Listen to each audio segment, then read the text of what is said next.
Hello everyone, welcome back to our channel Swasthya wonders. నా intermediate fasting ఇది day 12. నేను 16 state window చేస్తున్నాను. 16 hours fasting, 8 hours eating window. నా eating window వచ్చేసి morning 9 to evening 5 o'clock.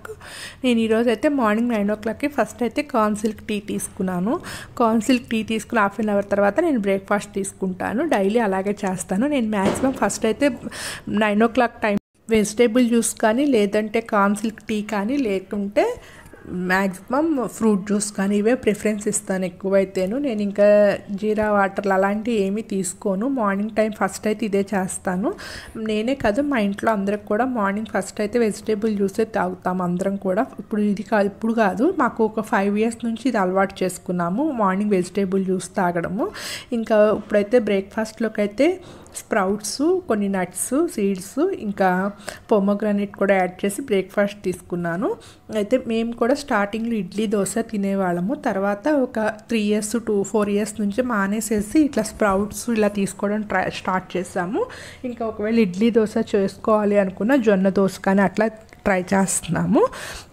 అలాగే తీసుకుంటున్నాము కూడా. ఈ మధ్యలో అయితే మరీ ఎక్కువైంది. ఇంకా హెల్తీగా తినటం ఇంకా ఎక్కువగా స్టార్ట్ చేస్తాం. అంటే మా ఇంట్లో అందరూ ఏం లావుగా ఉంటారు, నేను ఒక్కదాన్నే లావుగా ఉంటాను. అంటే కొంచెం వెయిట్ ఎక్కువగా ఉంటాను. మిగిలిన మా పిల్లలు కానీ మా హస్బెండ్ కానీ నార్మల్గానే ఉంటారు. వాళ్ళు ఏమీ వెయిట్ ఎక్కువగా ఓవర్ వెయిట్ అలా ఏమి ఉండరు, సరిపోను ఉంటారు. కాకపోతే నాకున్న హార్మోన్ ఇన్బ్యాలెన్స్ ప్లస్ నాకున్న స్ట్రెస్ వల్ల నా హెల్త్ ఇలా అయింది. దాన్ని నేను మళ్ళీ ఇప్పుడు కరెక్ట్ చేసుకోవాలి అని చెప్పేసి స్టార్ట్ చేశాను ఈ వెయిట్ లాస్ జర్నీ అయితేను. ఇంకా ఈరోజు మధ్యాహ్నం అయితే లంచ్లోకి మష్రూమ్ రైస్ చేసుకుంటున్నాము. వెజిటేబుల్స్ ఎక్కువగా వేసి మష్రూమ్ రైస్ చేశాను. నేనేమి స్పైసెస్ అవేమి యాడ్ చేయలేదు ఇందులోకి. నేను ఇందులో కొంచెం గార్లిక్, ఇంకా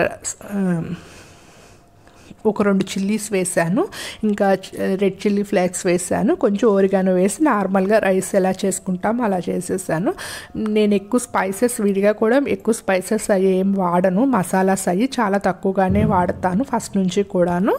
ఇంకా ఇప్పుడైతే ఇంకా తగ్గించేసాను ఈ డైట్లో ఉండడం వల్ల. ఇంక ఈరోజు అయితే మా పిల్లలు కూడా ఇంట్లో ఉండడం వల్ల ఇప్పుడు రైస్ ఆఫ్టర్నూన్ చేస్తున్నాను. అంటే వేడిగా అప్పటికప్పుడు చేసుకోవచ్చు అని చెప్పేసి ఈరోజు అయితే లంచ్లోకి అయితే మష్రూమ్ రైస్ అయితే ప్రిపేర్ చేసుకున్నాను. రైస్ క్వాంటిటీ కూడా నిదానంగా తగ్గిస్తున్నాను. నేను ఇంకా రైస్ వీక్లీ ట్వైస్ తీసుకుని మిగిలిన డేస్లో నేను ఇంకా మిల్లెట్స్ అవి యాడ్ చేసుకుందాం అనుకుంటున్నాను నా డైట్లో.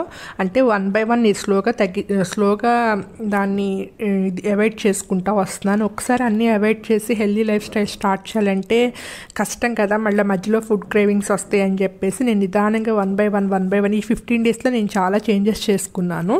నేను ఒక వీడియో కూడా చేద్దాం అనుకుంటున్నాను, ఎలా నా డైట్ని చేంజ్ చేసుకుంటున్నాను అనేది కూడా. 15 days కంప్లీట్ అవ్వగానే కంపల్సరీ చేస్తాను.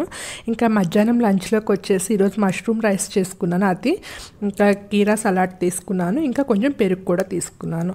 ఇంకా 3 o'clockకి మిడ్ ఈవినింగ్ స్నాక్గా నేను ఈరోజు షుగర్ కేన్ జ్యూస్ తీసుకున్నాను. నేను షుగర్ కేన్ జ్యూస్ కొంచెం క్యాలరీస్ ఎక్కువ ఉంటాయి అని చెప్తారు, కానీ నేను ఎక్కువగానే ప్రిఫర్ చేస్తాను. వీక్లీ 1 or 2 తీసుకోవడానికి ట్రై చేస్తాను, హెల్త్కి కూడా మంచిదని చెప్పేసి. కాకపోతే హెల్త్కి మంచిదని చెప్తారు, కొంతమంది ఏం చెప్తున్నారంటే క్యాలరీస్ ఎక్కువ ఉన్నాయి అంటున్నారు. ఏమో నాకైతే ఐడియా లేదు దాని గురించి. నేనైతే తీసుకుంటానే ఉంటాను వీక్లీ 1 or 2 అలాగా. ఇంకా 5 o'clockకి నా డిన్నర్ టైము. ఈరోజు 5 o'clock వచ్చేసి బన్సీరావుతో చేసుకుని ఉప్మా తీసుకున్నాను. Thank you for all. Please like, share and subscribe to my channel.